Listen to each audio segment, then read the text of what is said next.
presente na noite de hoje, nosso irmão Clóvis.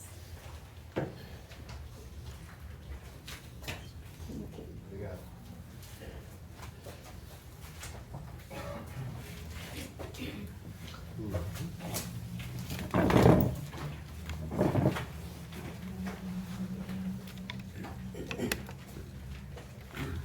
Boa noite.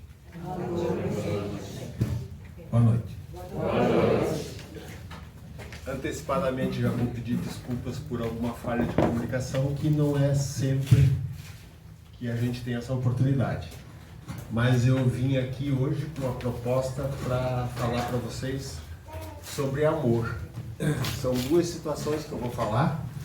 Uma do livro chamado O Dom Supremo, e outra situação que eu vou contar, uma história que eu vou contar para vocês da minha família, da minha filha, que num certo momento chegou na nossa vida e foi uma coisa que nos tirou o chão, e só que hoje é só amor, muito amor, uma pessoa espetacular. A minha história, eu sou cristão, me auto-intitulo espiritualista cristão, porque toda a minha trajetória foi dentro da Igreja Católica. Nasci, meus pais foram casados, nasci, fiz primeira comunhão, batizado, primeira comunhão, crisma, e depois me casei e tivemos os filhos, e com 23 anos eu, e com 20 anos a minha então esposa, mãe da minha filha e dos outros 2 filhos, nós tínhamos o primeiro filho normal, e a nossa filha nasceu com uma deficiência na face. Foi um acidente genético. 2 guris, eu com 23, a minha mulher com 20, e a gente, e agora? Quero saber o porquê, quero saber respostas, e ninguém sabia nos dar. Ficamos muito afoitos, e corre para lá, corre para cá, querendo saber o que estava acontecendo. E, infelizmente, dentro da onde a gente buscou as informações que a gente gostaria, as respostas, que era a Igreja Católica, não falando mal da Igreja Católica, mas nós não tivemos as respostas. Naquele momento, nós caímos dentro da doutrina espírita. Foi onde deu alento ao nosso coração, tivemos algumas respostas, porque o jovem, via de regra, ele quer respostas. E aquela resposta, pouquíssima gente tinha para nos dar. E a resposta estaria, na verdade, com o tempo a gente percebeu, dentro da gente mesmo. Nós fomos buscar estudar e ver os porquês, descobrimos sobre resgate kármico, descobrimos sobre amor.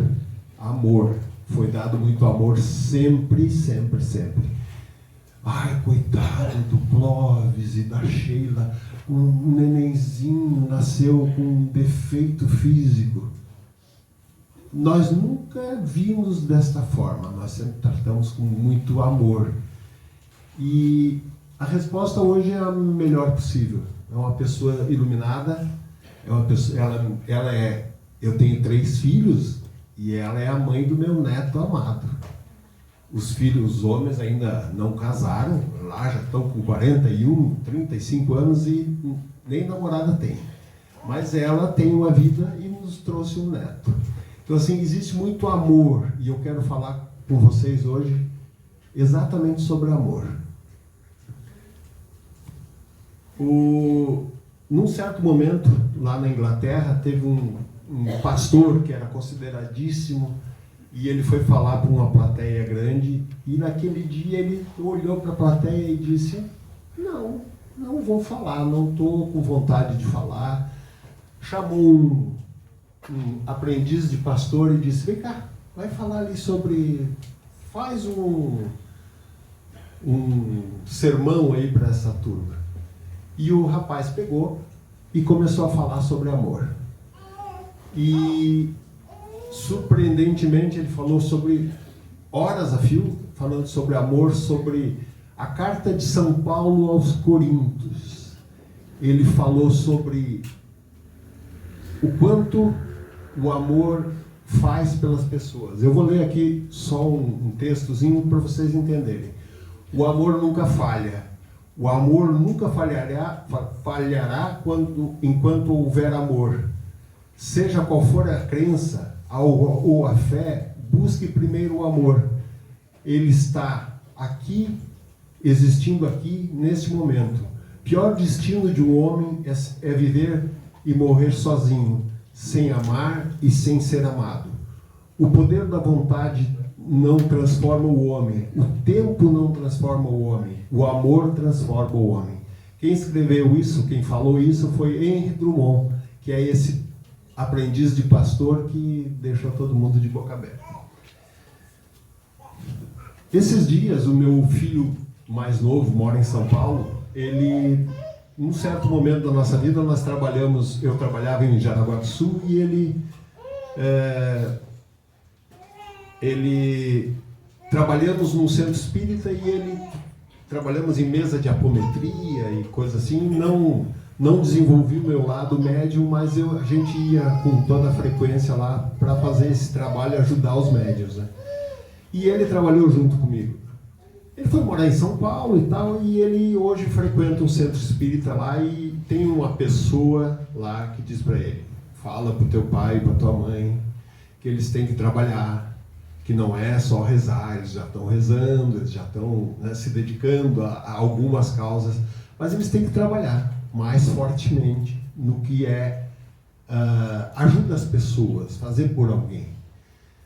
E aquilo foi me martelando. E eu moro hoje nos ingleses faz 2 anos, quase 2 anos e meio. E sempre pensando, eu preciso ir no centro espírita, eu preciso ir. E aí me deparei com uma pessoa que me indicou, eu vim aqui, conheci o centro espírita e comecei a ver. No primeiro dia que eu estive aqui, a Maria do Carmo estava falando. E eu disse, meu Deus, essa mulher tem o dom da comunicação. Ela fala com uma facilidade incrível. Quem sabe um dia eu chego lá. E aí, no final, eu disse, eu já trabalhei no centro espírita, eu gosto muito de tudo que a gente tem acesso pela doutrina espírita. Ela disse, então eu vou te chamar para você fazer uma palestra. Eu digo, meu Deus, e agora? Naquele dia, ela me falou, eu cheguei em casa e digo, eu tenho que achar um livro, que é esse livrinho que está aqui. Não tinha mais, de alguma forma ele sumiu. E vou falar sobre a história da minha filha, porque eu acho que são coisas que têm uma conexão muito forte. É muito amor, e é uma história essa história do amor que o Henry Drummond fala, se assemelha muito com o que a gente vive. Eu pergunto para vocês, as pessoas que estão, vamos falar só do que nós temos bem pertinho da gente, que são a nossa família. E às vezes é só a família mesmo, marido, filhos, mulher, filhos. Estamos olhando como devemos olhar, com o amor que a gente tem que olhar pelos nossos, estamos fazendo por eles o que a gente pode fazer. Porque às vezes tem alguém que está muito próximo da gente, está vivendo em angústia, está vivendo e às vezes a solução, nem sei se esse é o termo, mas a condução pode estar na gente, é um filho, é um ser muito querido.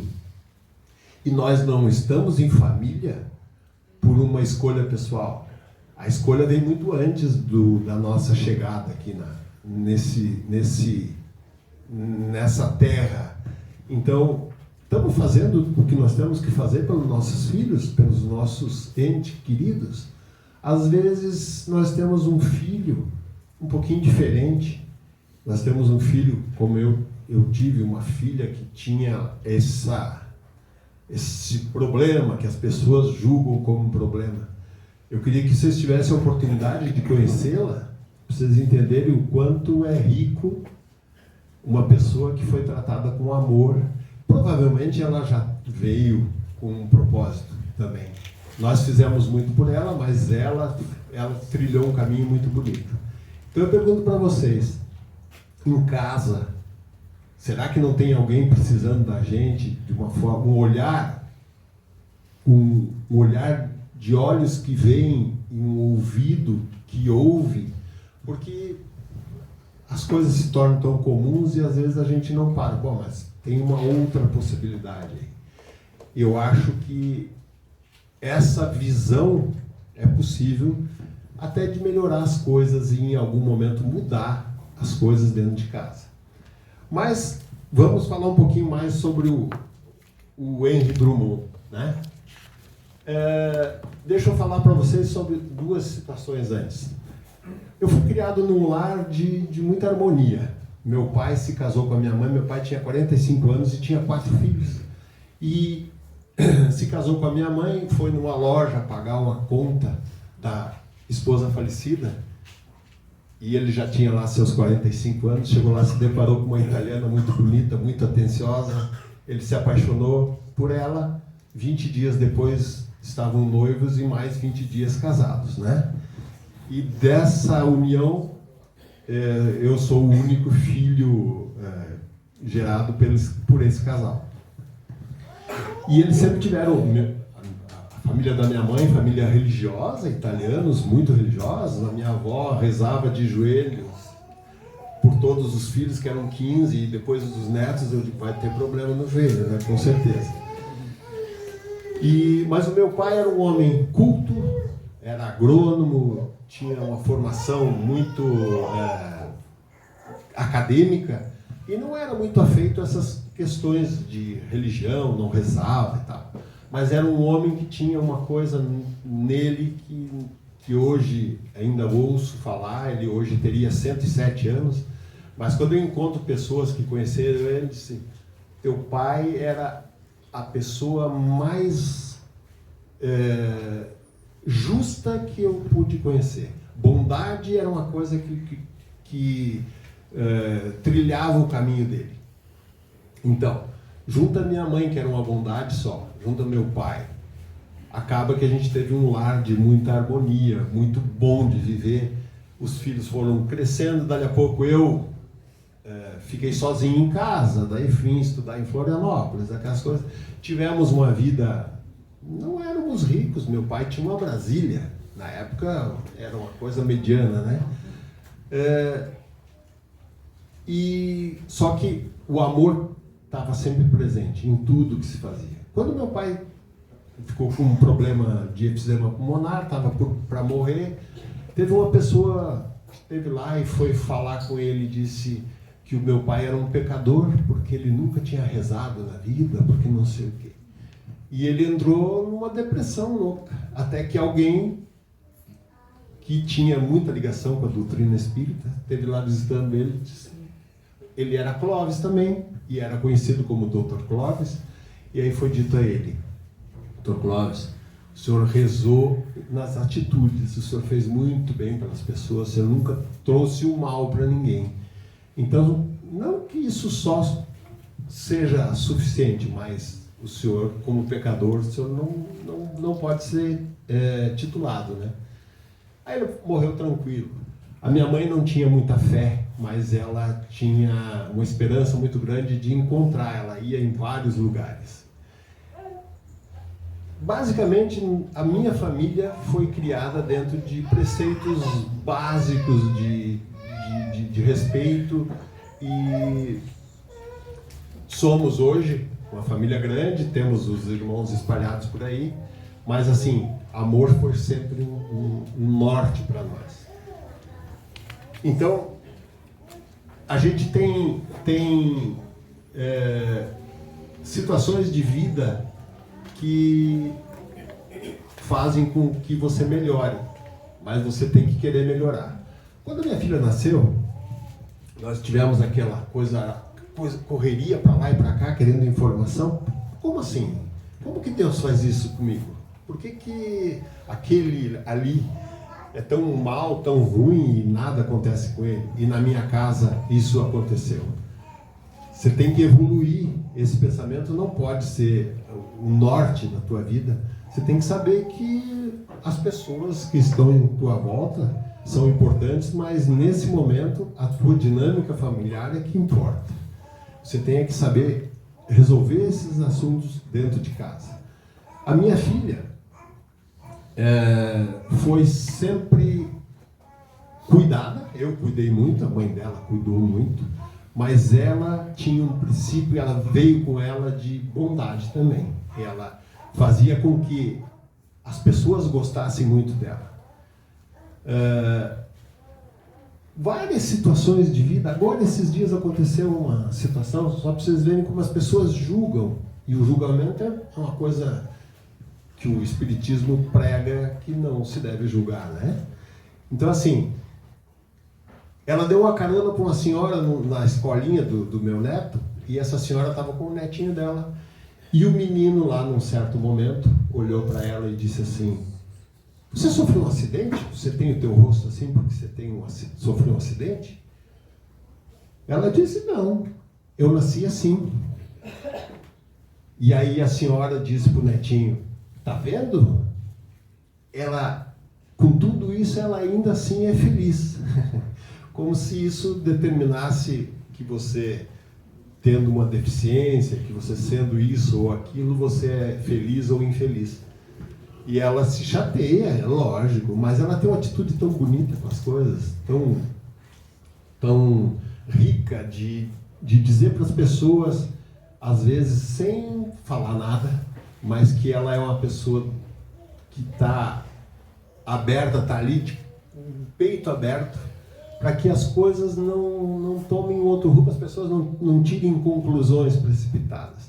Então a gente faz muito julgamento. Você está andando na rua, tem uma pessoa com deficiência, uma pessoa isso ou aquilo, e a gente acaba julgando. A pior coisa que pode existir para nossa vida é o julgamento. Porque quando você julga, via de regra, você está fazendo de forma errada, né? Então, assim, a minha filha, ela é casada, tem um filhinho de 3 anos e meio, que é minha paixão, e ela tem em casa um cachorrinho, e ela tem os vizinhos, e ela tem o trabalho, ela é advogada, trabalha muito, e ela desfruta de um respeito muito grande de todo mundo. A cachorrinha que tem na casa dela é um animalzinho, mas o tratamento que é dispensado para o cachorrinho é de uma pessoa de bem com a vida. Cachorrinha é um membro da família. Então, assim, amor, sempre amor. Voltando ao livro do Drummond, ele conseguiu trazer para aquela plateia que achavam que ele ia falar de novo a mesma coisa que sempre falou, que os pastores falavam.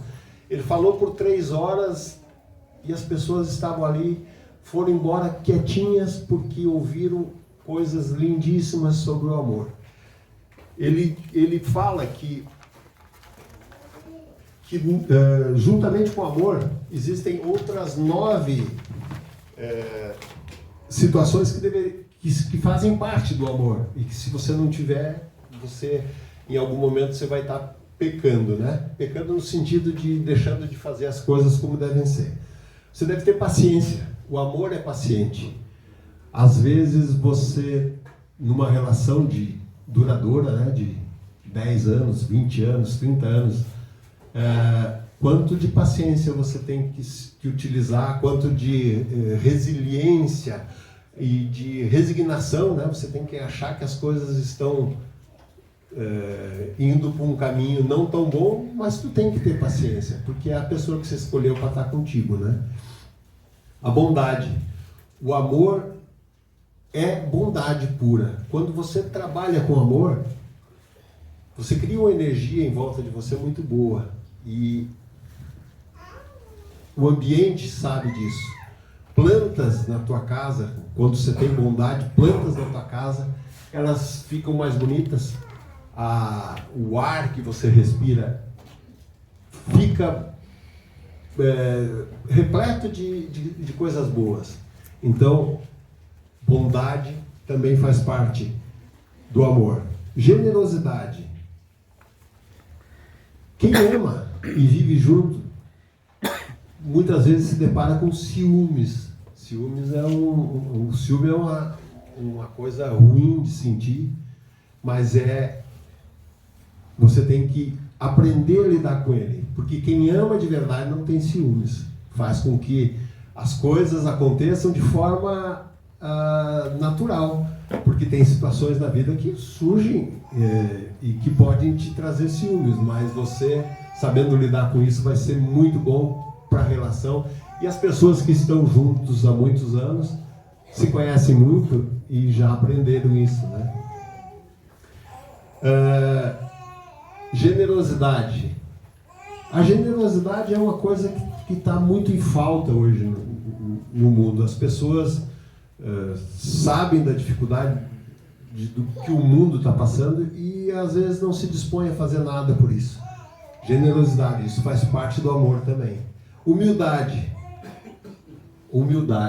A condição humana de ascensão, quando você consegue ter uma condição um pouquinho melhor, você às vezes esquece de quem você poderia estar ajudando. E aqui, o primeiro dia que eu vim aqui, eu vi o quanto aqui tem coisas que já não vêm naturalmente para cá, que são o ego, né? O ego é uma coisa que fica lá na rua, porque aqui é lugar de simplicidade. Delicadeza.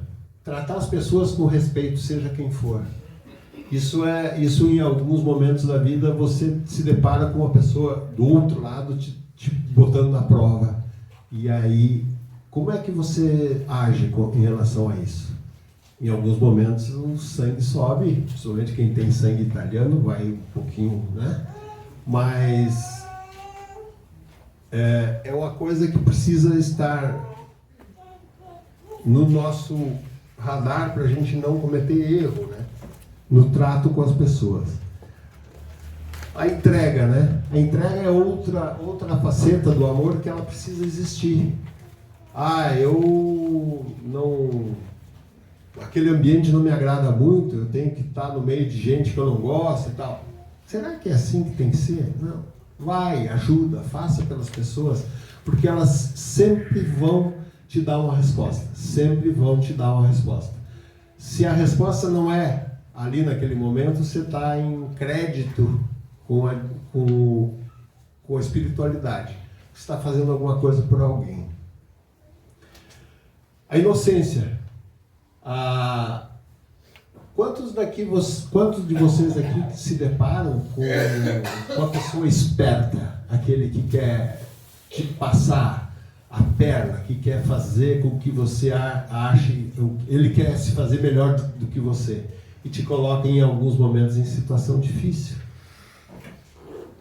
Aí você fica pensando, será que ele está certo? Será que eu estou certo? Não. A inocência é você achar que é possível que as pessoas melhorem a sua energia, que elas tratem a coisa toda como tem que ser tratado, com respeito.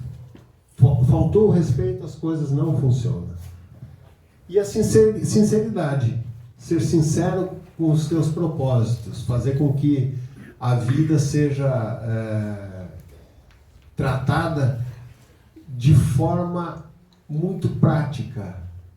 Às vezes o muito prático é esquecer dos preceitos básicos de amor e o que a espiritualidade nos passa.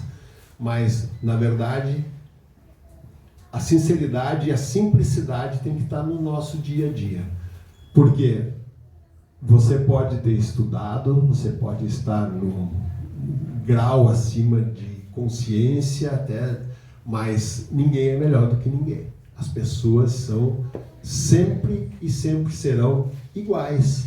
Se você não vê assim, volta lá para a lição número 1 e começa a estudar tudo de novo, porque as pessoas merecem respeito e você tem que respeitar a essência das pessoas, porque fora isso não existe possibilidade de a gente conseguir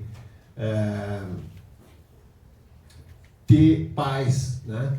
Que quem faz as coisas que faz, às vezes tratando mal as pessoas e acha que tá bom assim, tá em débito lá em cima.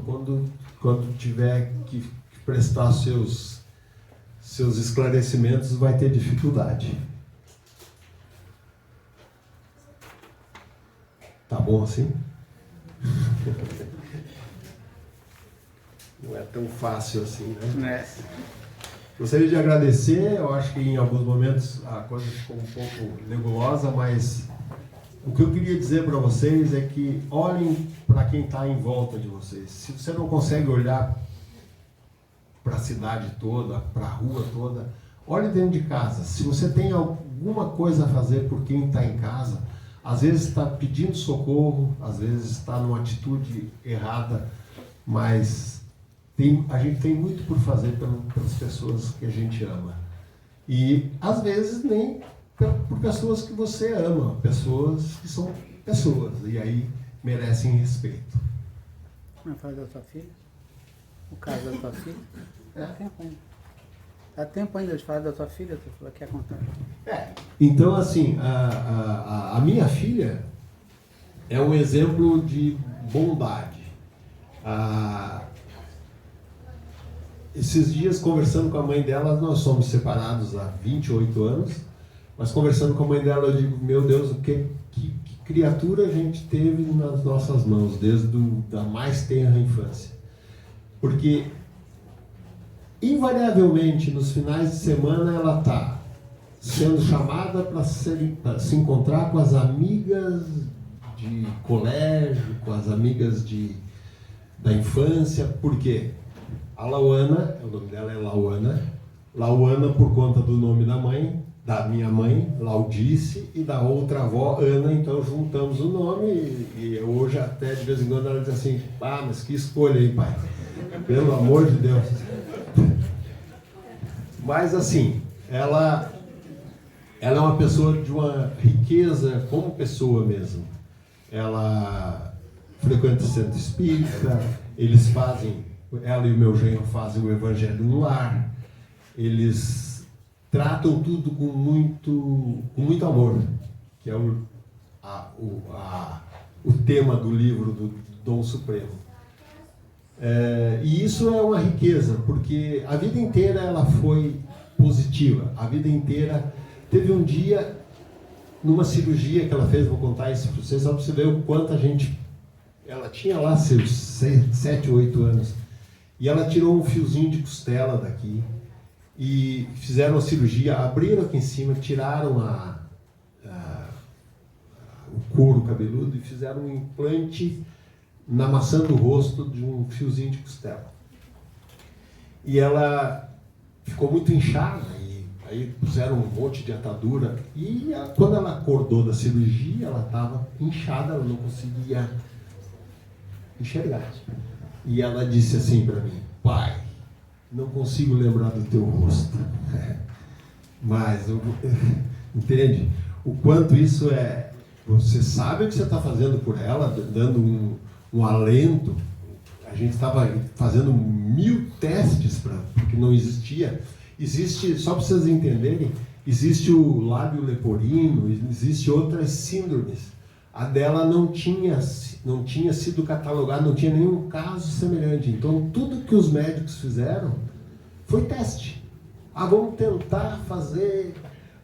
E foi tentando até que um dia, com 14 anos de idade, ela disse, não quero mais fazer cirurgia nenhuma. Só vou fazer uma aqui para levantar um pouquinho meu olho, porque o resto eu não quero mais fazer. Então, que ela disse para mim, pai, não consigo ver o teu rosto. Eu digo, meu Deus do céu. Olha só o quanto isso é... Um pai, né? Um pai é muito pesado. Mas ela é um ser iluminado. Onde ela vai, as pessoas gostam. Um dia nós estávamos num hotel em Lages e tinha uma senhora assim, olhando para ela, olhando. E eu vi que ela estava incomodada. E ela disse, pai, eu vou ali, já volto. Foi lá e sentou do lado da mulher. A mulher quase teve uma coisa, né? Daí ela abraçou a mulher, contou a história. Não, eu nasci assim e tal, tal. A mulher abraçava ela, beijava. Então assim, é uma riqueza, porque nós tratamos com muito amor. A gente fez muito por ela na questão de acolher. Isso tem repercussão, isso tem reflexos na vida.